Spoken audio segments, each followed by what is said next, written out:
Good evening, I'm David Kramer with Alaska Weather. As always, please visit our website, weather.gov/Alaska. You can get updates to our forecast or check out any watches, warnings, or advisories that we might have out for your area. You can also call our weather info line, 1-800-472-0391, getting updates to the forecast, who that means as well. And you can email me at the address at the bottom of the screen, david.kramer@noaa.gov.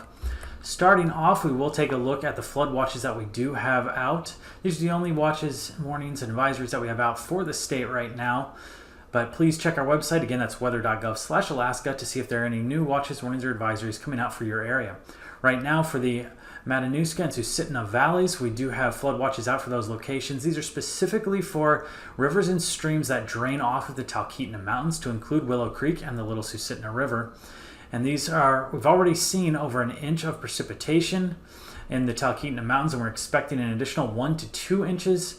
So if you look at these two hydrographs in the bottom right of the screen, they are both for Willow Creek at different points along Willow Creek. And you can see the rise as we move forward in time further to the right on the map, getting up to right around minor flood stage for these if these pan out. So we are still watching these rivers and watching the rain fall over the Talkeetna Mountains to determine what we can do with these watches. If you're in the vicinity of any of these rivers and streams that drain off of the Talkeetna Mountains, keep this in mind. And this does go in effect until Tuesday afternoon. Speaking of rainfall, down in the Panhandle area, we had quite a bit of rain on Sunday for locations all throughout the Panhandle. Juneau saw 0.79 inches. Not quite the record at 1.82, but still quite a bit of rainfall. Yakutat saw the most in the Panhandle area, 1.2 inches. Again, not quite to their record amount of 2.24. And some other areas, such as Ketchikan, saw up to 0.76 inches of rain. Haines, not quite as much up there further to the north. 0.19 inches is what we saw up there at Haines. Up in the Fairbanks area, looking a little bit more like fall. We are seeing more rain expected through Wednesday, and we are also seeing temperatures start to dip back below 60 degrees for those highs. 58 expected high on Tuesday and 57 expected high on Wednesday, with lows dropping down into the mid-40s. Taking a look at our satellite imagery, we can look at the low that has been causing all the problems and bringing up all the wind and rain, pushing through southwest Alaska, closer and closer towards the southwestern portions of the interior. When we watch this loop again, we can see cloud cover out ahead of this, moving through much of the interior, and behind this system, we can see some of the northerly winds coming through the Bering Strait area, down much of the west coast, bringing more rain and wind to those locations. And then finally, we can look down in the southern portions of the Gulf, where we can see the stream of moisture headed over towards the Panhandle area, with high pressure further to the south and some of that clearing area that we can see south of the Gulf of Alaska. It's going to bring continued rain for the Panhandle area for the next couple days. So we can look into today, and we can see that rain making its way across the Gulf of Alaska, heading out over that ridging, and then moving into the Panhandle area, bringing continued showers. Low pressure out over the southwestern portions of the interior, bringing rain throughout mainland Alaska, down in the south central area, down through Kodiak Island and the Alaska Peninsula.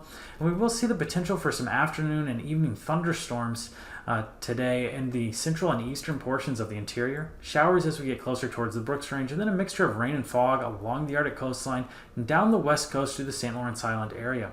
Out over the remainder of the Bering Sea, we do have northerly winds bringing showers throughout the Bering Sea and down into the Aleutian Islands, especially for the central and eastern Aleutians. For tonight, pretty similar flow out over the Bering Sea. We're going to see those northerly winds bringing showers through the Bering and some of the Aleutian Islands, with high pressure moving in from the North Pacific towards the western Aleutian Islands. Our low is still continuing to weaken, moving more into the interior portion of the state, but still enough to bring rain throughout much of mainland Alaska and the west coast, down into the Alaska Peninsula along the North Gulf Coast as well. We'll see a continued mixture of rain and fog tonight from the YK Delta area up north along the west coast and along the Arctic coastline as well. And then down over the Gulf, we're going to see that continued flow off of the Gulf, that southwesterly winds bringing more rain to the Panhandle area through tonight. As you move into Tuesday, continuing to see more rain showers out over the Panhandle area, and then our low pressure out over mainland Alaska, pushing further to the east as it continues to weaken, now 1,000 millibars. Quite a departure from the near 960 millibar low that we saw on Sunday. And then as we look up along the Arctic coastline, a mixture of rain and fog is expected, and that's going to continue down the west coast into the YK Delta area. Rain showers throughout the southern mainland, down into the Alaska Peninsula and Kodiak Island. And then a weaker wave moving through the Bering Sea, bringing some showers to the Pribilof Islands and down into the Aleutian Islands, with high pressure building in over the western Aleutian Islands. On Wednesday, some more precipitation is going to move in over top of the ridging further out to the west into the western Aleutian Islands. We'll still see some showers over the west coast with northerly winds bringing some rain down into the Alaska Peninsula and eastern Aleutian Islands. Our low over the interior continuing to weaken, now 1006 millibar low, allowing for enough instability for some thunderstorms to form in the afternoon for the very eastern locations of the interior. Rain showers through much of the rest of mainland Alaska down to the Alaska Peninsula, and a mixture of rain and fog from the Seward Peninsula area up north along the Arctic coastline. Down in the Panhandle, we're going to see some rain out ahead of a new system coming in from the North Pacific, bringing another round of rain to the area on Wednesday. Taking a look now at our temperatures, starting with our low temperatures for Tuesday morning in the interior, or in the Panhandle, we'll start down in right around 50 degrees for Yakutat, and then lower 50s to mid 50s for much of the rest of the Panhandle, with the warmer temperatures further to the south. As we look over south central Alaska, temperatures will drop down into the upper 40s for most locations. Some areas like Anchorage and Kodiak will stay in the lower 50s.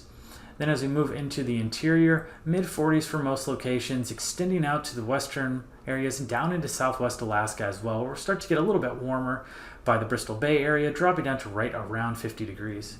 Up in the Seward Peninsula area, dropping down into the lower 40s, and then into the mid 30s all along the Arctic coastline, with Utqiagvik getting down to 36 degrees, whereas Dead Horse and Kaktovik down to 37 for both of those locations. Down in the Alaska Peninsula, down to the lower 50s, and then in the 40s for the Aleutian Islands and the Pribilof Islands. Looking into our high temperatures for Tuesday afternoon, we'll see St. Paul get up to 54 degrees, right around 50 degrees to the lower 50s for the Aleutian Islands, mid 50s for the Alaska Peninsula, and mid to upper 50s for the Bristol Bay area, with Dillingham getting up to 57, King Salmon up to 59, and Iliamna all the way up to 60 degrees. Lower 50s for the rest of southwest Alaska, extending up a little bit further towards the McGrath area, but we'll start to see more in the upper 50s at McGrath 59 for McGrath, and then in the upper 50s for much of the interior, around 60 degrees for the Fairbanks area. Seward Peninsula area, 50s on the southern side and 40s on the northern side. Kotzebue going to be a little bit warmer, 51 degrees expected high. All along the Arctic coastline, we'll see temperatures in the lower 40s, and then down in south central Alaska, you're going to see temperatures rise up to right around 60 degrees, with Seward, Homer, and Kenai all getting up to 61 degrees. Then down in the Panhandle area, northern locations in the mid-50s, Haines getting up to 57, Juneau 55, and then in the upper 50s as we get further to the south. Looking at our lows for Wednesday morning, staying in the Panhandle area, we're going to have temperatures drop back down into the lower 50s, with Yakutat getting down to 49 degrees. Mid to upper 40s for much of south central Alaska. Anchorage staying a little bit warmer, dropping down to 50 degrees, as well as at Kodiak City. And then Middleton Island, 53 degrees is expected for that low. Up in the interior, dropping down into the lower to mid 40s, getting colder as we get further to the west at the Seward Peninsula into the upper 30s, 39 for Nome and for Gamble, down into the mid or lower 40s for the rest of southwest Alaska through the Bristol Bay area. However, up along the Arctic coastline, dropping down into the mid-30s, coldest in the state up there. And then down in the Aleutian Islands, dropping down to the lower to mid-40s. However, the western Aleutians are going to be a little bit warmer, 48 degrees expected low for Shemya, and 46 for St. Paul. Wednesday afternoon high temperatures, mid-50s for the Pribilof Islands, right around 50 to the lower 50s for the Aleutian Islands. Lower to mid 50s for the Bristol Bay area, right around 50 degrees for southwest Alaska for the YK Delta area, getting warmer as we push further into the interior, mid 50s for the western locations, right around 60 degrees for the central and eastern locations. Up along the Arctic coastline, temperatures getting up into the lower to mid 40s for the Kotzebue Sound area, Kotzebue warmer at 51, upper 50s for south central, and right around 60 degrees for the Panhandle area. And now, aviation weather around Alaska. For aviation, we'll start off with a look at our flying weather. Out over the Bering Sea, widespread MVFR and IFR conditions are expected, with a majority of IFR conditions out over the western Aleutian Islands. A mix of MVFR and IFR up the west coast of the state, and that's going to extend into the southern mainland as well, with the interior seeing primarily MVFR conditions and IFR conditions all along the north slope. Down in the Gulf of Alaska, North Gulf Coast, we're seeing a mix of MVFR and IFR, and then IFR all throughout the Panhandle area. As we move into Tuesday afternoon, some of those IFR areas are going to clear up for the Panhandle area. However, areas by Coast Mountains and up in the Lynn Canal area are going to remain IFR. MVFR and IFR out over the Gulf and North Gulf Coast, as well as in South Central Alaska. Primarily MVFR for Southwest Alaska and the interior, and up much of the West Coast as well, with some pockets of IFR expected. IFR all along the North Slope Tuesday afternoon, and then MVFR and IFR for the Bering Sea and Aleutian Islands, with more IFR as we get further to the west. On Wednesday morning, continuing to see IFR conditions out of our western locations of the Bering Sea and Aleutian Islands, getting more MVFR as we get further to the central and eastern locations. MVFR and IFR for the southern mainland, becoming more MVFR as we get further to the north, until we get to the north parts of the Brooks Range, where we will see IFR conditions through the Arctic coastline. Then down in the Panhandle area, mix of MVFR and IFR expected. For Wednesday afternoon, primarily IFR down in the Panhandle and for the North Gulf Coast, and a mix of MVFR and IFR for the remainder of South Central Alaska, with a lot of IFR up in the Alaska Range and down into the Aleutian Range as well.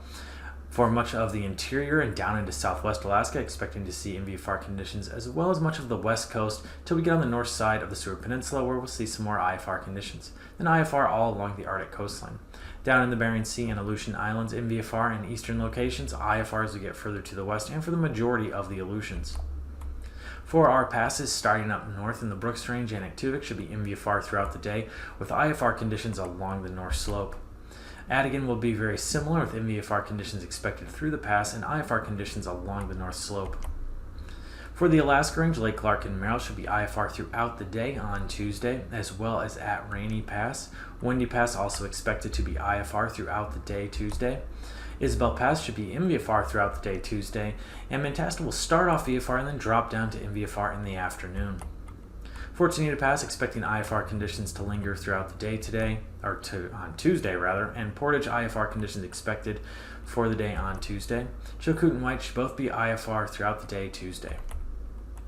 For our freezing levels, we can see an area of warmer air headed up towards the Panhandle, with freezing levels up to as high as 16,000 feet south of the area in the North Pacific. However, over much of the mainland part of the state, expecting freezing levels around 6,000 feet, dropping as we get closer towards the Arctic coastline, with a tongue of colder air pushing down into the Bering Sea, 2,000 feet over northeastern Russia, 4,000 feet as we get closer towards the Pribilof Islands. As we look at our icing, as we would expect with that low sitting out over mainland Alaska, with all that moisture being brought up from the south, widespread icing conditions. However, most of them should be fairly isolated, moderate, above 6,000 feet up north, getting above 7,000 to 8,000 feet as we get further to the south, out over the St. Lawrence Island area, between 2,000 and 7,000 feet expected, and between 3,000 and 7,000 feet as we get down by the eastern Aleutian Islands. For our jet stream, strongest portion of the jet is moving through the southern Gulf at 120 to 130 knots, then getting higher as we move out over northwest Canada, 140 to 145 knots, out of a west to southwest direction for all of those locations. Out over mainland part of the state, fairly light in the northern locations, getting up to as high as 65 knots out of the west. As we move further to the south, northwesterly winds 70 to 75 knots, moving out over the eastern Bering, and then out of a northerly direction over the western Aleutians around 65 knots. Down to 9,000 feet, northerly winds 30 to 35 knots out over the western Aleutians, western Bering. And the Bristol Bay area, northwest winds 30 knots, getting to 40 knots near Kodiak Island. Strongest winds are going to be in the southern portion of the Panhandle out of a westerly direction up to as high as 65 knots, dropping down to around 40 knots as we get further to the north. Then for 3,000 feet, we're seeing some stronger winds to the Bering Strait area, northerly direction, 30 to 40 knots is expected. And they're going to see around 25 to 30 knots over southwestern mainland, up to as high as 40 knots to the Alaska Peninsula and out over the Gulf of Alaska out of a northwesterly direction. Northerly winds out over the western and central Aleutian Islands around 35 knots. And then winds diminishing quite a bit as we get out over by the Panhandle compared to what we saw at higher elevations, down sub 20 knots for most locations in the Panhandle. For our turbulence, below 4,000 feet by Kodiak Island, below 3,000 feet for the western Aleutians, and below 3,000 feet for the far northwestern portions of the state.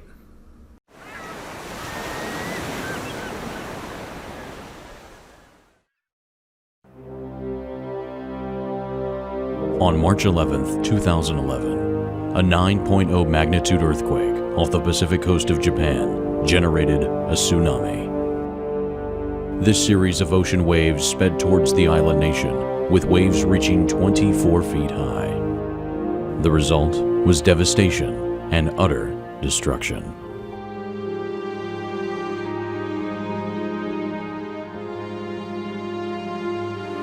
Towns were engulfed by water and swept away. Farmland was flooded. Tens of thousands of lives were lost. The National Police Agency reported damages to hundreds of roads, bridges, and more than 100,000 buildings. The surging water flooded rivers and destroyed harbors. In some areas along the coast, tsunami waves reached 6 miles inland. Tsunamis not only cause severe damage when they first strike land, but also as the water recedes back to sea. Tsunamis can inflict this type of damage because of some unique features. As tsunami waves travel across ocean basins, they may be as little as a few centimeters high, but they extend down to the ocean floor. This is different than traditional waves, which are only surface features. Tsunamis can also travel hundreds of miles per hour in the open ocean. As these waves approach a coast, the shallowing ocean floor slows the waves down and pushes the water mass upwards. The quicker the ocean floor transitions from deep to shallow, the greater potential for a higher wave height. So, tsunamis that experience this sudden shift into shallow water can have the height and momentum to pack a serious punch. Unfortunately, Japan found itself in this scenario. This image shows how abruptly the Japanese islands rise out of the ocean. Other coastal areas in the region have much more gradual slopes. The earthquake on March 11th was the most powerful known to hit Japan, and the tsunami it created had the necessary ingredients to make it such a deadly and destructive force.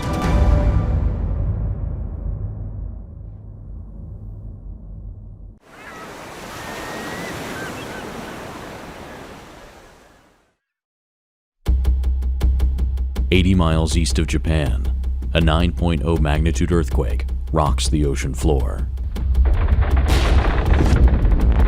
This disturbance causes a transfer of energy from the seafloor to the ocean, generating a series of ocean waves, known as a tsunami.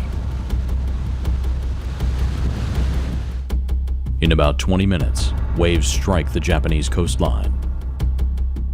Other nations go on high alert because the tsunami will propagate or spread throughout the Pacific Ocean. As the tsunami radiates outward from Japan, it encounters a variety of ocean features, such as ridges and underwater volcanoes, which guide the tsunami and create a complex pattern of scattering and reflective waves. In 8 hours, the waves reach the Hawaiian Islands, and in 9.5 hours, they hit the west coast of the United States. In 16 hours, the tsunami reaches the Indian Ocean and New Zealand, and by 22 hours, the entire Pacific Ocean had been affected. The impact of a tsunami can be highly variable because of the complicated interactions with ocean features and coastline elements. Wave height and speed will differ from place to place. Since tsunamis can be hundreds of miles long and travel thousands of miles away from where they originated, they are considered a worldwide threat when they form.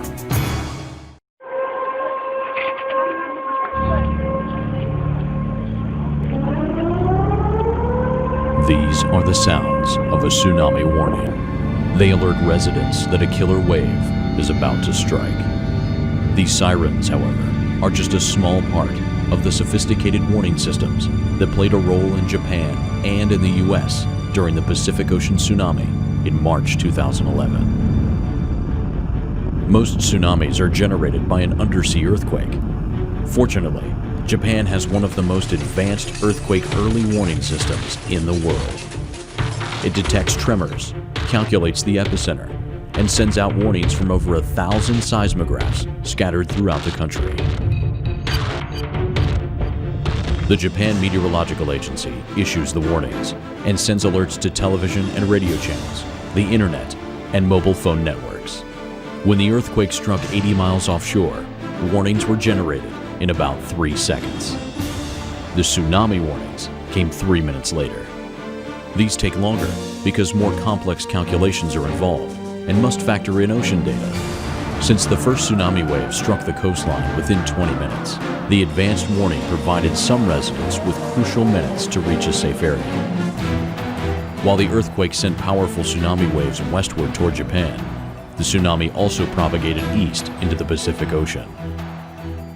Here, warnings are issued by the Pacific Tsunami Warning Center, operated by NOAA in Hawaii. NOAA maintains a large network of buoys with ocean floor sensors that are strategically positioned in the earthquake-prone zones of the Pacific. This system collects vital ocean data for tsunami forecasting. On March 11th, only 25 minutes after the earthquake struck, the first buoy station measured the tsunami and relayed information to Hawaii. Scientists used this data to run models and issue forecasts and warnings to nations throughout the Pacific. From there, local emergency managers decided what actions were appropriate to take for public safety. The earthquake and resulting tsunami devastated the Japanese coastline, causing damage that will take years to repair. While we can't prevent these forces of nature from happening, our early warning systems can help us prepare for the dangers headed our way.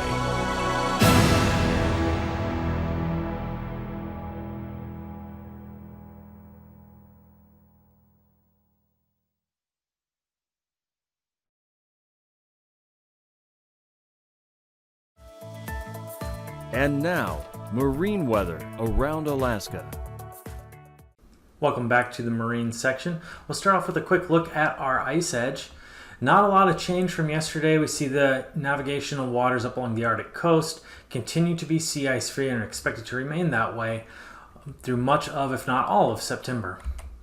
Taking a look now in southeast Alaska on Tuesday, inside waters looking at southerly winds 15 to 25 knots, strongest as we get further to the north towards the Lynn Canal area, with gusts up to as high as 35 knots in Lynn Canal. Seas 3 to 5 feet, highest further to the north. Out over the Gulf waters, southwest to west winds 15 to 20 knots, seas as high as 13 feet. Then on Wednesday, all winds switching to become southerly, 10 to 20 knots in the inside waters, highest up further to the north. Then out over the Gulf, southerly winds 15 to 20 knots, seas as high as 10 feet. Out over South Central on Tuesday, looking at winds primarily out of a west to southwest direction, 15 to 20 knots in most locations.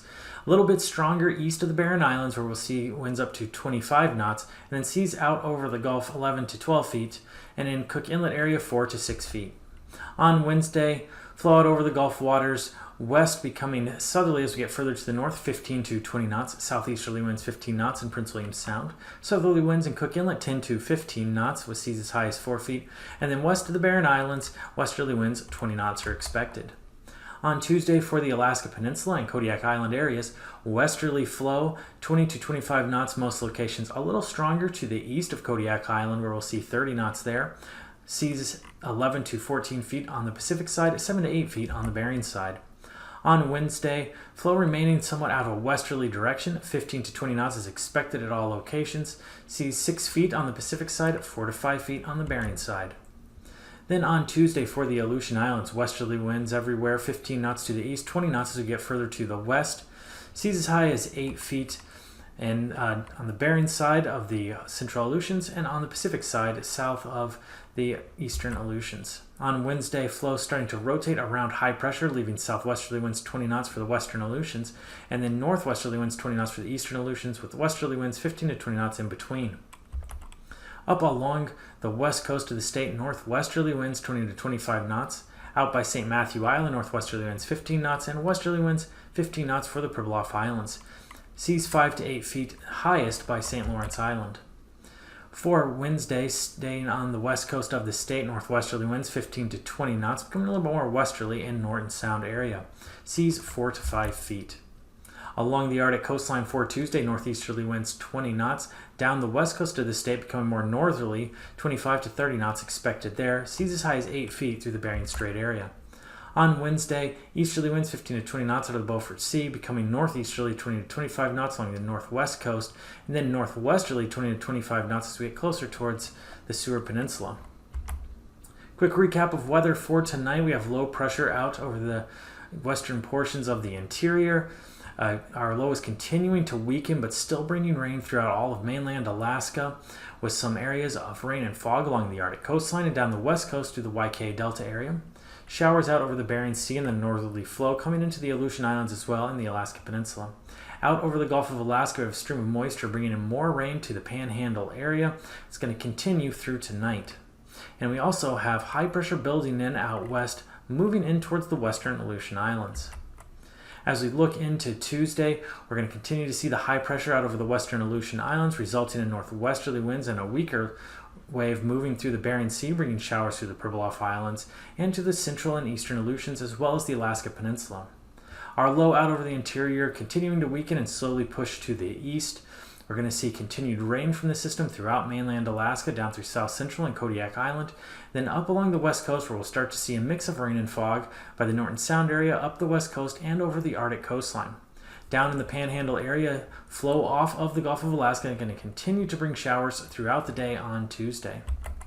And then finally for Wednesday, we have a low pressure system moving up from the North Pacific into the Gulf and headed towards the Panhandle area. Ahead of that system, we're going to see continued rain for the Panhandle and then rain all along the North Gulf Coast into south central Alaska, where our low pressure system, continuing to slowly weaken, is allowing for some thunderstorms to develop in the afternoon and evening hours on Wednesday for eastern locations of the interior, showers for the remainder of the mainland, and some areas of fog and rain along the Arctic coastline and down the west coast through the Bering Strait area. Continued rain down southwest Alaska and for the eastern Aleutian Islands as well as the Alaska Peninsula, and then rain moving in from the west for the western Aleutian Islands. With Alaska Weather, I'm David Kramer. These forecasts are for planning purposes only. Call 1-800-WX-BRIEF for a formal pre-flight briefing. Always file a flight plan before you go flying. The U.S. Coast Guard Auxiliary urges you to leave a float plan with a friend or the harbor master before you go boating.